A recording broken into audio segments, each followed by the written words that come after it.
Welcome to Capitol View on WSIU. I'm Jeff Williams sitting in this week as we take a look at what's making news around the state in Illinois politics.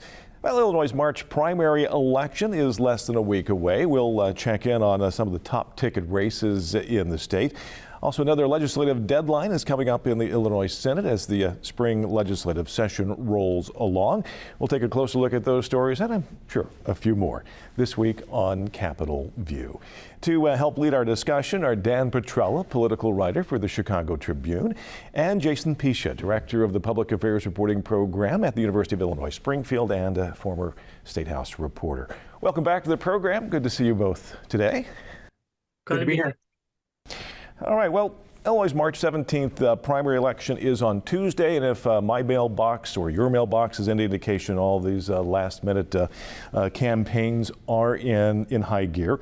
Earlier this week, the Democratic candidates, or at least the leading Democratic candidates vying for the nomination for the open U.S. Senate seat that is Dick Durbin's when he is retiring.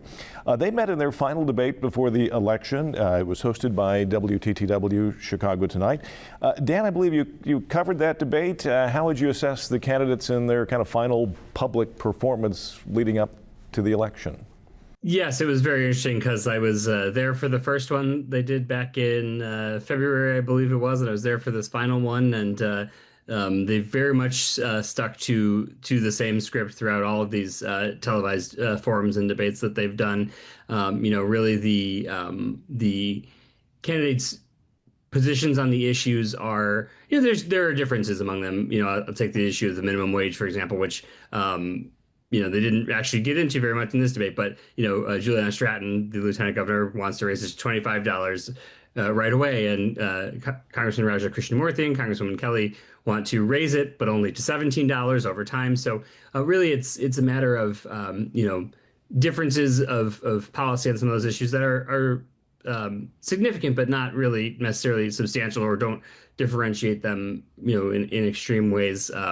There's varying degrees about how they talk about immigration in terms of abolishing ICE or abolishing Trump's ICE or dismantling the Department of Homeland Security and rebuilding it all. So I think they've really kind of, stuck to those familiar scripts throughout. And it's really amazing how much campaign finance and campaign fundraising has become an issue in this race, with particularly Stratton and Krishnamurthy attacking each other relentlessly over whose money is more linked to the Trump administration or the MAGA movement, and the various political action committees that are backing the candidates.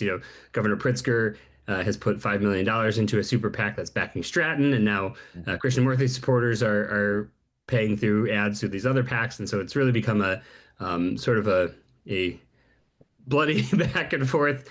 And in the debate, they got into that as well. And what's been interesting is in this last week or so, Robin Kelly is really trying to set herself as sort of above the fray or beside the fray, and say, like, look, these two are bickering about money, and I just want to talk about the issues that matter to voters. It's a little bit of a late push. I'm not sure if it will be enough to be decisive or swing enough voters in her way to win, but it's an interesting strategy to see her pursuing late. She did it in the debate Monday and then launched a TV ad that sort of did it on Tuesday. So it's been very fascinating to watch.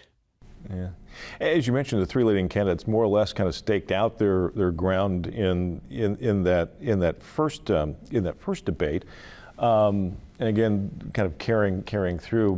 Was there? I hate to even hazard to ask it, but was there anything new or anything different, nuanced now that we're getting, like I say, on final messaging points going into the primary?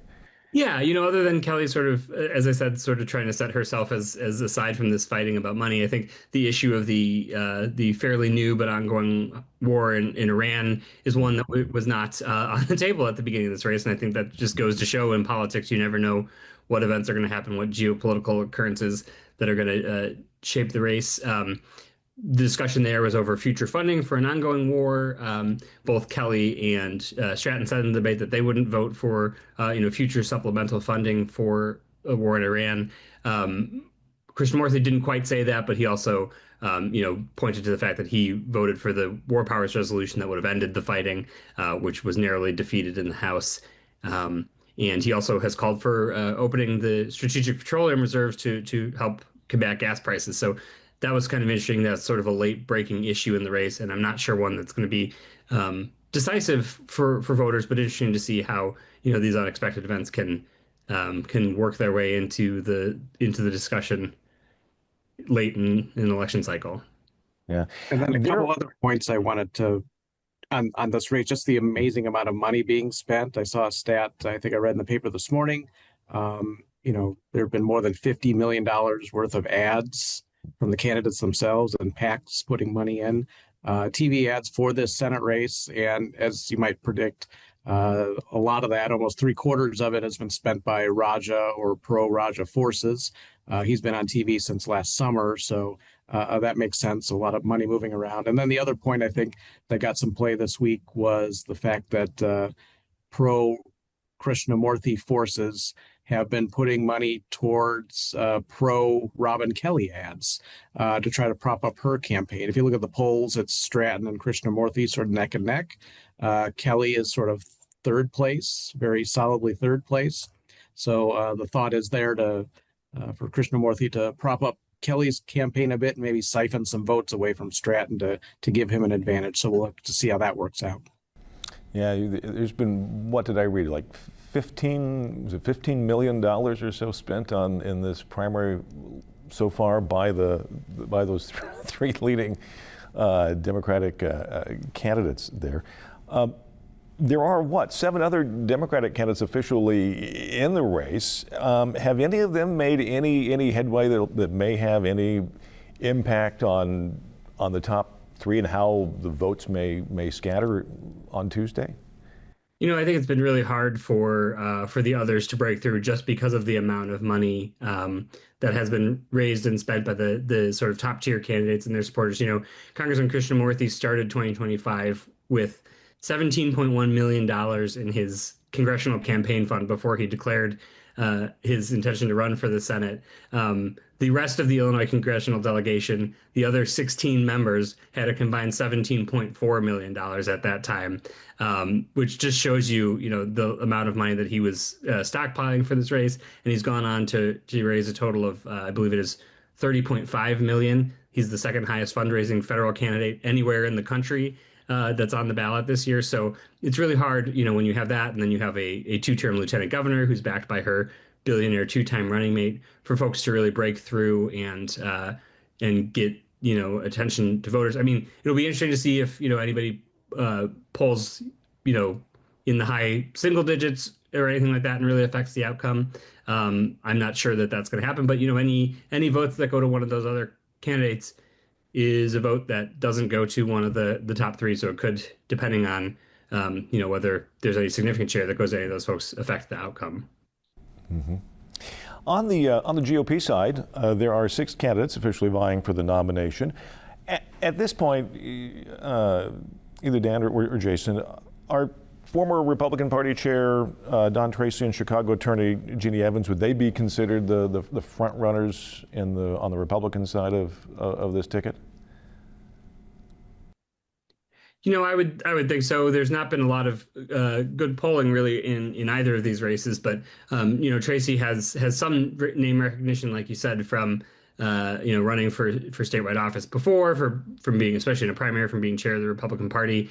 He was a chair that was not retained by folks within the Illinois Republican Party. He was sort of ousted a couple of years ago, so it'll be interesting to see whether voters in the primary are willing to support him. Whoever comes out on top of the other side is going to have a very difficult road ahead in the general election, obviously, with Illinois being still an overwhelmingly blue state, and obviously whichever one of these candidates on the Democratic side wins is going to have a lot of resources at their disposal to run a general election campaign as well. Mm-hmm. You touched on a little bit earlier, but there seems like there is a large amount of, I guess what they call other money being spent on these races, either not directly given to the candidates, but spent on behalf of them. Is this normal to see in a primary election in this day and age? I think so. I mean, with the super PACs that are out there sort of asserting their own voice into the political process. As you know, we had the Citizens United Supreme Court decision from some years back that, where the court equated money with speech and allowed, took all spending limits off super PACs from being able to spend as much as they want on these races. There's a rule in there that these super PACs can't formally coordinate with the candidates on what they're going to say, but still, the voters themselves don't differentiate, I think, between when the candidate has an ad saying something about him or herself, and if there's a super PAC out there saying something about the candidate. So the voter just sees lots of speech happening about politics, and it can become overwhelming a bit with the amount of it. But it's definitely a trend that's moving toward that, just because there's no limits on how much those super PACs can spend. Yeah, and that idea of coordination is really interesting too, because there's this trend of what's called red boxing, where candidates will put basically a set of instructions on their campaign websites to tell their super PAC supporters, these are the points we want to hit, these are the talking points we want you to use. And then you see in the case of Stratton, her super PAC is largely funded by the governor, run by political operatives and spokespeople associated with the governor. You see the governor one day standing with the lieutenant governor, taking questions from reporters at a state event, endorsing her candidacy, talking about how he wants everybody to support her, and the next day appearing in a commercial paid for and produced by that super PAC supporting her. So, these lines of coordination are very blurry. And I'm not suggesting anything untoward happened there. I think it just goes to show, how murky this whole world of super PAC spending is in this post-Citizens United world that Jason was talking about. Yeah. Another one of the top ticket races is the Republican nomination for governor. There are 4 candidates vying for the GOP nomination. Former State Senator Darren Bailey, businessman Ted Dabrowski, we have DuPage County Sheriff James Mendrick, and businessman Rick Heidner. Bailey and Dabrowski have recently been on kind of a barnstorming tour of Southern Illinois in this final stretch headed into the primary. I wonder, has Dabrowski done enough to raise his profile downstate, and has Bailey done enough to be welcome or raise his profile in the suburbs? Yeah, I think I've seen a lot of, I live downstate, obviously, in Springfield. I've seen a lot of Dabrowski ads on my TV lately, not so much Darren Bailey ads. Darren Bailey from the outset said, realized that one reason he lost 4 years ago is he didn't connect with Chicago as well as he should have. And he sort of made a pact there at the beginning of this campaign to get into Chicago more and connect with those voters. He picked a running mate from the suburbs to hope to connect to that area better. I read a story in the last few days about how, his travel records show from his campaign that he really hasn't done wasn't in person in Chicago as much as maybe he thought he should have been. So there's that issue. And then, Dabrowski has, like I said, been on TV a lot here, although I've noticed his TV ads are really focusing on the suburbs. He's hit Bailey hard, noting that basically saying Bailey is unelectable to people in the suburbs. So that if Republicans want a chance to beat J.B. Pritzker in the fall, they're going to need to elect him, just because Bailey can't get the job done, as was evidenced 4 years ago, according to him. So a lot of suburb versus downstate versus city play in this race, and we'll see how it turns out. Yeah, and I think the appeals that Bailey is trying to make in the Chicago area are going to matter much more if he gets to the general election than maybe they're going to in a GOP primary. 4 years ago he won pretty handily, I think, in a 6-person gubernatorial primary field on the Republican side, and the mayor of Aurora, which is a large suburb, second largest city in the state, was one of the other candidates on the ballot. So, Bailey, I think, goes into it with built-in name recognition from having been the nominee before, and I think that's what you see. Dabrowski fighting against. You see some former Bailey backers, have switched over to Dabrowski and are trying to make the argument that Jason is saying, that he doesn't have the appeal to folks up here in the northeast corner of the state to win in a general election. But we'll see how Republican primary voters feel about it. I think The two of them are sort of the ones really duking it out at the top. And, I think Dabrowski, despite the fact that he has done ads and been campaigning all over the state, still doesn't have the level of name recognition, even among Republican primary voters that Bailey has from being a high-profile lawmaker and then the previous nominee. Yeah, yeah.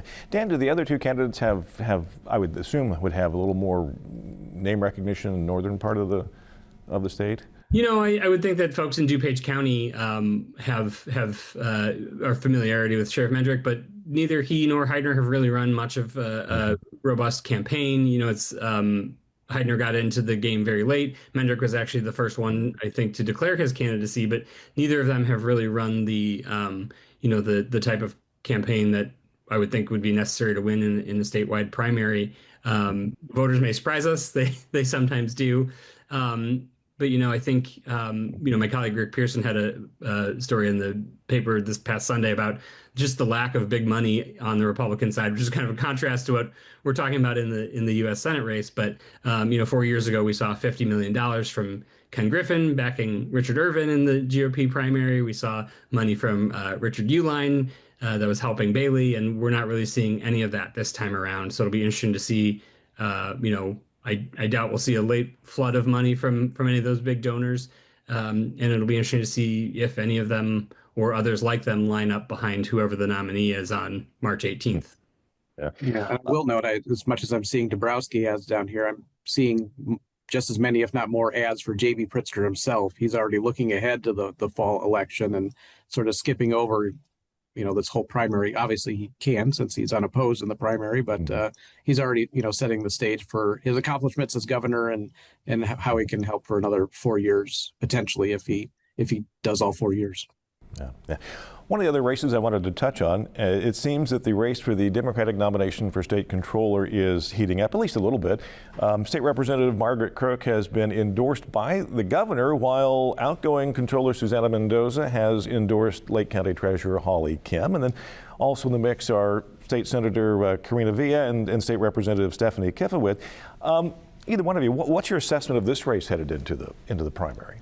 This is a really interesting one, and I think Villa just got sort of a little bit of a head-scratching endorsement from U.S. Senator Bernie Sanders within the last few days, which is I'm not quite sure why Bernie is interested in who signs the checks here in the state of Illinois, but this is one of the more interesting races on the ballot as well, an office that doesn't get a lot of attention, and as we've seen from Mendoza and her predecessor, not her immediate predecessor, but one of her predecessors, Judy Bartopinka, you really have to work hard to get attention when you're the state comptroller, and getting folks to pay attention to this race for this relatively obscure office is challenging, but it's one, it's a statewide office. It's been a platform for folks in the past to seek other higher offices further down the line. So, it'll be interesting to see whether the Pritzker endorsement and backing helps Croak, or whether, folks are concerned about, the governor sort of picking his people for all these various offices when you see him backing Stratton for the Senate and Croak for the comptroller's office. And there's been a little bit of a frosty at times relationship, I think, between Pritzker and Mendoza. So it'll be interesting to see how that plays out in the minds of voters and their various supporters within this broader Democratic Party in Illinois. Yeah, and with an office like comptroller, where I think maybe the average citizen maybe doesn't fully understand what the comptroller is or does or what it's for, I think a lot of it comes down to name recognition and money and TV exposure. And at least, again, down here in downstate Illinois, Margaret Croak has had a lot of television exposure thanks to all the support she's getting from the Pritzker campaign. But I do think it's interesting, the current comptroller, Susana Mendoza, has endorsed Lake County Treasurer Holly Kim. Pritzker has made his endorsement, and then, the Bernie Sanders endorsement as well. So, we have sort of these Democratic heavyweights, medium weights, all picking different people, which I think is good for democracy to sort of not force one person down everyone's throat. So we'll see where it goes. Yeah, and really interesting too, seeing as you lay out those endorsements, sort of a breadth of the spectrum of the Democratic coalition, from Mendoza, who's sort of tacked toward the center or the right as she prepares for a possible run for Chicago mayor, and then Pritzker, who's sort of that left, center left, progressive, but moderate on some things kind of category. And then you have Bernie Sanders, obviously, who's sort of in the left flank of the party there, too. Sure. Well, one thing I wanted to touch on: early voting is underway in Illinois, and obviously voting on primary day on Tuesday. Jason, if people are still interested in doing early voting, maybe a little primer on how this works. Can they still do it? Yeah, early voting, which is going in person, most likely to your county clerk's office or county building, to vote early before Election Day is still a possibility.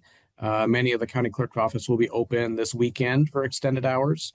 So check the State Board of Elections website or your county website for the hours on that. And you can go vote if you don't want to worry about getting it done on Tuesday. It looks like, according to the State Board of Elections, about 167,000 people already have voted early. That's a fraction of the 8.3 million active registered voters in Illinois, but still a significant number. And then there's, mail-in option as well. I believe the ability to request a mail-in ballot is expiring or has expired. But if you do have a mail-in ballot sitting on your kitchen counter, it's been advised, there's been some news conferences this past week, advised to get that in the mail as soon as possible. There's been some postal changes over the past several months to where there may be a delay from the time you drop the ballot in the mailbox and it gets postmarked by the post office. It needs to be postmarked by Election Day in order for it to be counted. So you don't want to get caught of, the postmark happening a day after Election Day. And again, according to the State Board of Elections stats, about 750,000 ballots have been requested by mail and about 250,000 have been returned. So there's still about 500,000 mail-in ballots still floating around out there. So we'll see how many of those actually come back in over the next few weeks. And I believe for folks who are concerned about those postmarking issues, you can, if you decide you don't want to mail in your ballot, take it to your polling place on Election Day and surrender that to the election judges and request a ballot to vote in person. Sure. In the 3.5 or so minutes that we've got left, wanted to just touch on the legislative session still obviously going on. One of the major deadlines is coming up this week in the Senate to get major bills out of committee. I know we've talked before about the real work is going to kick up after the primary, but as we're kind of sitting and looking at what's going on right now, anything of note to keep an eye on in the next coming weeks here after we get out of the election? Very little. They've been having some committees. They've been canceling a lot of committees and trying to move some bills through. As you mentioned, there's the Senate's in this week. The House is not, and the Senate has a deadline this week to get bills moved out of committee. But just remember, those deadlines don't mean much. If lawmakers do want to get something passed after the deadline, they definitely can do it by, taking one of the bills that's been passed through committee and ripping all of the contents out of it and replacing it with the language that they want for whatever they want to pass, and can move the proposal through that way. We expect action to pick up once people get their minds off the primary election and sort of get back to work of putting together a budget and getting out of here on time for the May 31st legislative deadline. Yeah, Dan, anything in particular you're keeping an eye on? Yeah, I was going to say, like Jason said, these deadlines are somewhat arbitrary. I think really sometimes it's more of a member management tool on the part of the leaders to, when there's individual legislators who have initiatives to get them to work their bills early and try to get them, out of the committee so that there's less of a logjam at the end of the session, but there's always a logjam at the end of the session. So really the main thing I'm watching, and people are probably sick of hearing about this topic, is what happens with the legislation related to the property tax changes that the Chicago Bears are seeking, this mega projects development bill that passed out of a House committee a couple weeks ago and is still under discussion and debate, and I'm sure will be one of the major topics, probably much to the chagrin of folks in the rest of the state, as we move forward through the rest of the legislative session. Yeah. Is there more pressure now that the state of Indiana has taken some of the preliminary steps that it's taken to try and attract the team across the border? I think so, and I think that was a part of the Bears' calculus there. I do think there's also some resentment that's been drummed up among some folks, especially key Chicago lawmakers whose votes they need to pass anything in Springfield about the way that was all handled. Yeah, and I just think it's interesting how quickly it all moved. I mean, for months, the Bears said they wanted money, and the Pritzker administration and others were like, no, no, thank you, we're not interested. And then as soon as Indiana entered the fray, that whole dynamic changed very quickly, and now we see sort of Illinois getting on its horse and trying to make things work. All right.